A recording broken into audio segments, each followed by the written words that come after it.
Hey there folks, Tim Slade here from the eLearning Designers Academy. You know, as many of you know, one of the challenges that a lot of folks have when it comes to building their instructional design and e-learning development skills, along with creating samples of work for their portfolios, is having the opportunity to practice on real-world projects in a practical way. And so that's why we created our monthly e-learning challenges inside the eLearning Designers Academy to help you put your skills into practice and build samples of work for your portfolio without all of the stress and uncertainty that comes with picking your own topic. And so each month we issue a new e-learning challenge, which provides a real-world topic and prompt based on a hypothetical company. And as part of the challenge, participants are tasked with developing a complete e-learning course to solve a specific set of learning outcomes. We also provide a style guide and brand assets for the hypothetical company, which provides guidance on the use of colors, fonts, logos, and much more. And then at the end of each month, we review all of the submissions, host a recap just like the one you're watching right now to showcase the amazing work from those who participated, and then announce a winner and give them a $100 Amazon gift card. And of course, the great thing about our monthly e-learning challenges is that each month, as we announce a new challenge, we have a growing library of sample project topics for you and others to pick from to continue growing your skills and building your portfolio. So, with that said, let's take a look at the details from our November 2024 challenge, along with some of the awesome submissions and, of course, our winner.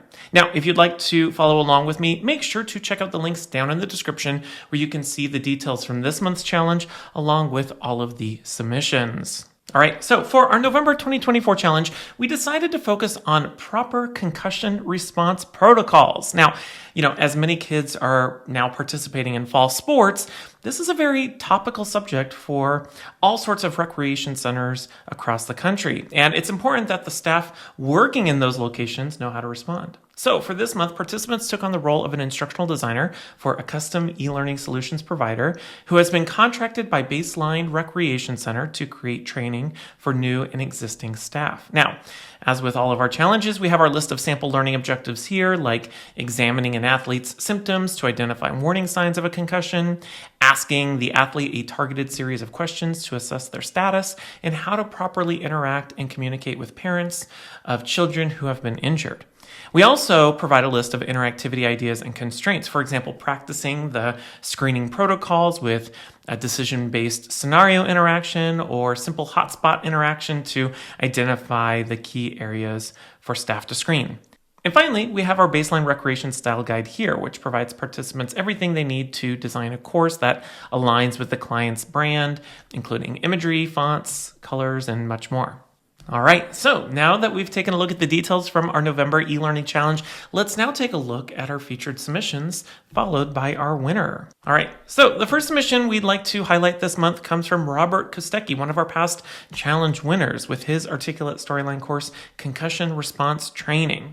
Now, with Robert's project, what we appreciated the most was his overall attention to detail with his use of audio narration, sound effects, and animations. For example, throughout the project, Robert utilizes animated GIFs as a visual communications tool to help illustrate what a concussion is, along with examples of how a concussion happens. And of course, given that some of the injuries can be triggering, he even gives the learner the option to not view them if needed. Now, from there, Robert utilizes a simple click to reveal interaction presented as tabs on a folder to help us understand the long-term risks of concussions.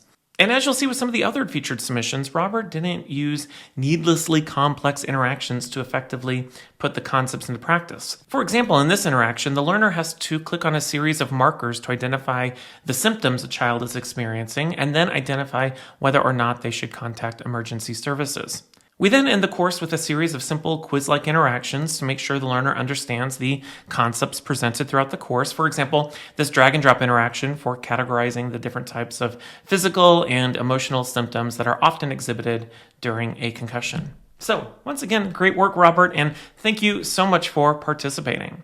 All right, our next featured submission comes from Alexandria Majors, one of our longtime participants with her articulate storyline project, Concussion Detection Training. Now, with Alexandria's project, what we most appreciated was how simply she decided to present the information, which was a trend this particular month in all of the submissions. She didn't go over the top with complex branching scenarios, but rather stuck to simple content-focused interactions. For example, on this screen here, we have a simple checklist interaction position to decide which symptoms require a 911 call versus which ones require continued monitoring.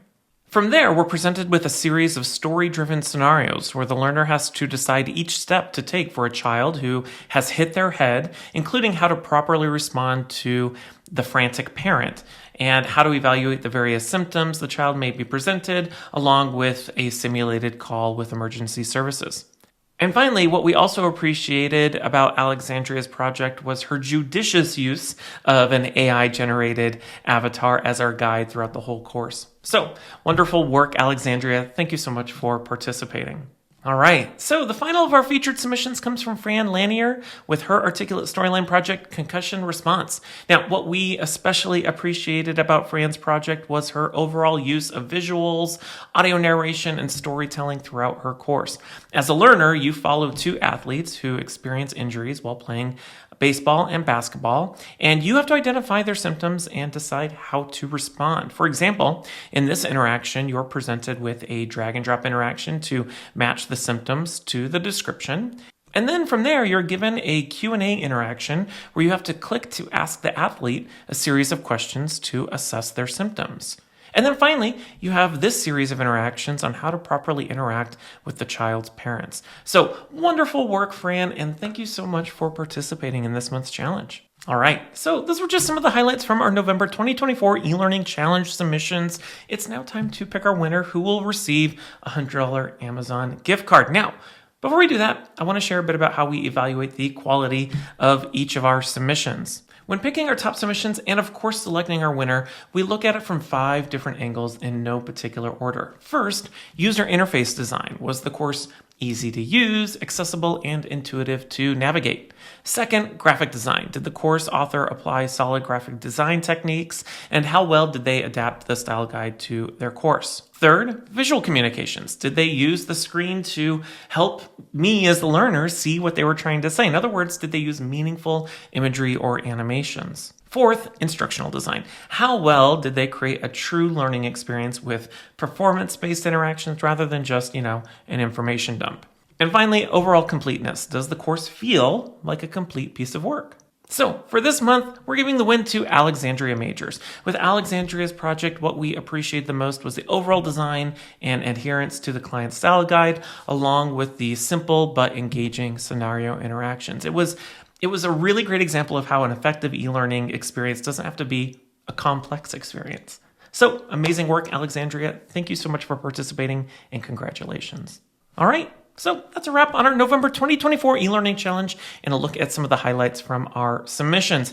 As always, I want to send a special thanks to everyone who participated and shared their hard work for this month's eLearning Challenge. And of course, if you'd like to see all of the submissions for this month's challenge or participate in next month's challenge or use one of our past challenges as a topic for your own sample project, check out the links down in the description. It is 100% free to participate. Otherwise, I want to thank you so much for watching. If you haven't done so already, please make sure to click that like, subscribe, and bell button to get alerted the next time I publish a video just like this one. And of course, join us inside the eLearning Designers Academy at elearningacademy.io, where we help new instructional designers and e-learning developers grow their careers by focusing on skills first. Otherwise, my name is Tim Slade, and until next time, I'll see you around.